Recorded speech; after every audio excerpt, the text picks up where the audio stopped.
जब भी हम भारत की टेक्नोलॉजिकल तरक्की की बात करते हैं तो जहन में मिसाइल, सैटेलाइट या डिजिटल इंडिया जैसे प्रोजेक्ट्स ही आते हैं।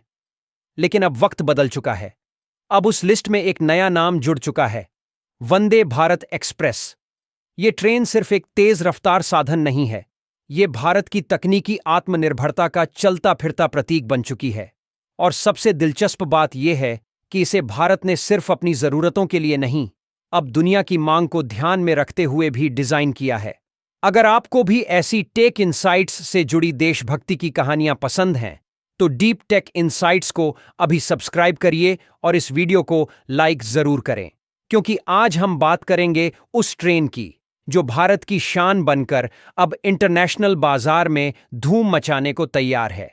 वंदे भारत ट्रेन को बनाने में सिर्फ मेटल और वायर का इस्तेमाल नहीं हुआ, इसमें डाला गया है भारत का विजन, भारतीय इंजीनियरों का पसीना और उन वैज्ञानिकों की दूरदर्शिता जिन्होंने इस प्रोजेक्ट को मेड इन इंडिया से मेड फॉर द वर्ल्ड बना दिया।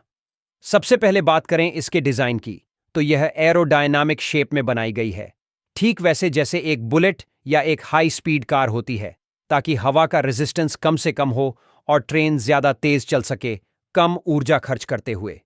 इस ट्रेन की सबसे खास बात है उसका सेल्फ प्रोपल्शन सिस्टम, यानी इसमें कोई इंजन नहीं होता जिसे बाहर से जोड़ा गया हो। पूरी ट्रेन मल्टीपल यूनिट्स से मिलकर बनी होती है और हर कोच के नीचे मोटर लगी होती है। इसे हम डिस्ट्रीब्यूटेड ट्रैक्शन सिस्टम कहते हैं। इसका फायदा यह होता है कि ट्रेन ज्यादा स्मूथ चलती है, तेजी से स्पीड पकड़ती है और ब्रेक लगने पर रिकवर की गई ऊर्जा को फिर से इस्तेमाल भी करती है। जी हां, इसमें रीजनरेटिव ब्रेकिंग सिस्टम है, जो ब्रेक लगाते ही इलेक्ट्रिक पावर जनरेट करता है, जो आगे चलकर ट्रेन के सिस्टम्स को फीड करता है।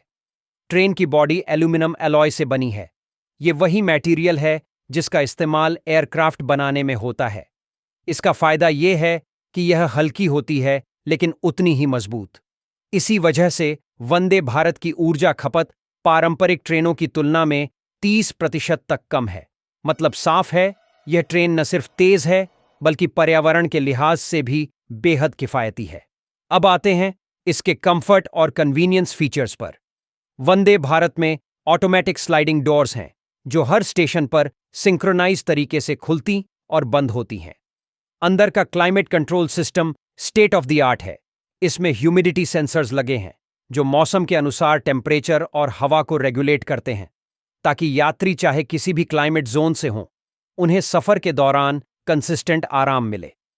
LED lighting, touch free bio vacuum toilets, infotainment systems और चार्जिंग पॉइंट्स हर सीट पर, ये सारी सुविधाएं इसे 21वीं सदी की ट्रेन बनाती हैं।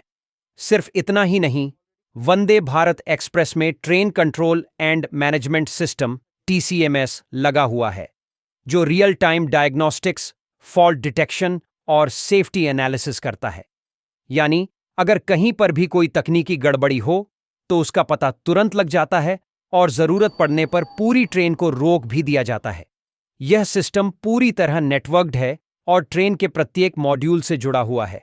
इसे अगर आसान भाषा में कहें तो यह ट्रेन एक थिंकिंग ट्रेन है। इस ट्रेन में कवच सुरक्षा प्रणाली भी शामिल की जा रही है, जो भारतीय रेलवे की स्वदेशी इनोवेशन है। कवच एक ऑटोमेटिक ट्रेन प्रोटेक्शन सिस्टम है, जो दो ट्रेनों के बीच कलिजन को रोकता है, ओवर स्पीडिंग को कंट्रोल करता है और चालक की लापरवाही की स्थिति में खुद ब खुद ब्रेक लगा देता है। यह SIL 4 लेवल का सिस्टम है, जिसका मतलब है कि यह दुनिया के सबसे भरोसेमंद सेफ्टी सिस्टम्स में से एक है। SIL 4 का मतलब होता है 1,00,000 साल में एक बार गलती की संभावना। अब जरा इसकी स्पीड और एक्सेलरेशन को देखें। 0 से 100 किलोमीटर प्रति घंटा की रफ्तार यह ट्रेन केवल 52 सेकंड में पकड़ लेती है। इसी कैटेगरी की जापानी शिंकानसेन ट्रेन को यही करने में 54 सेकंड लगते हैं। और भारत में बने ट्रेन की स्पीड 180 किलोमीटर प्रति घंटा तक जा सकती है। ये कैपेबिलिटीज उसे ट्रू हाई स्पीड कंटेंडर बनाती हैं। एक और बात जो दुनिया को चौंका रही है, वो है इसकी अफोर्डेबिलिटी।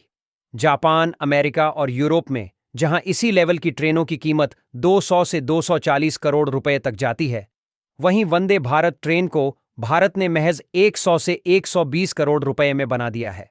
और सबसे बड़ी बात, यह कीमत सिर्फ लागत नहीं है, इसमें भारत का इंडिजिनस टेक्नोलॉजी डेवलपमेंट और स्केलेबल मैन्युफैक्चरिंग सिस्टम शामिल है। यानी अगर दूसरे देश इसे खरीदते हैं तो भारत इसके साथ ट्रेनिंग, सर्विस सपोर्ट और स्पेयर इकोसिस्टम भी एक्सपोर्ट करेगा। आज की तारीख में कनाडा, मलेशिया, चिली जैसे देश इस ट्रेन को खरीदने में रुचि दिखा रहे हैं। कनाडा की राजधानी ओटावा से लेकर मलेशिया की कुआलालंपुर मेट्रो प्लानिंग टीम तक वंदे भारत के साथ टेक्निकल फीजिबिलिटी रिपोर्ट्स तैयार की जा रही हैं। इन रिपोर्ट्स के मुताबिक वंदे भारत न केवल उनके देश की जनसंख्या और ट्रैफिक पैटर्न के लिए उपयुक्त है, बल्कि उनकी मौजूदा रेलवे इंफ्रास्ट्रक्चर में भी बिना बड़े बदलाव के फिट हो सकती है। भारत सरकार और रेलवे मिनिस्ट्री भी इन इंटरनेशनल डील्स को लेकर प्रोएक्टिव है।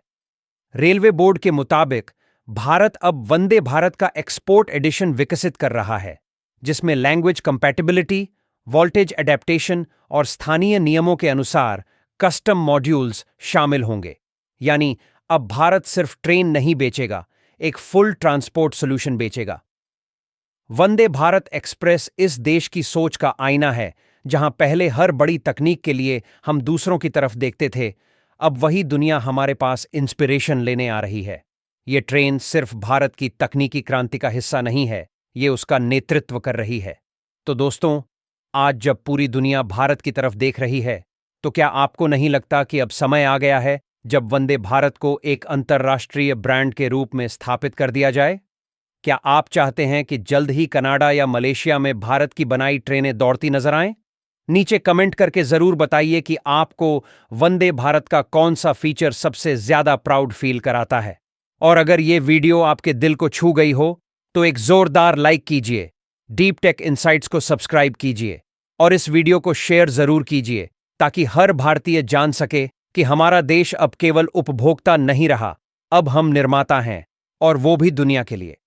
फिर मिलते हैं एक नई टेक्नोलॉजी, एक नई इंसाइट और एक नए गौरव के साथ।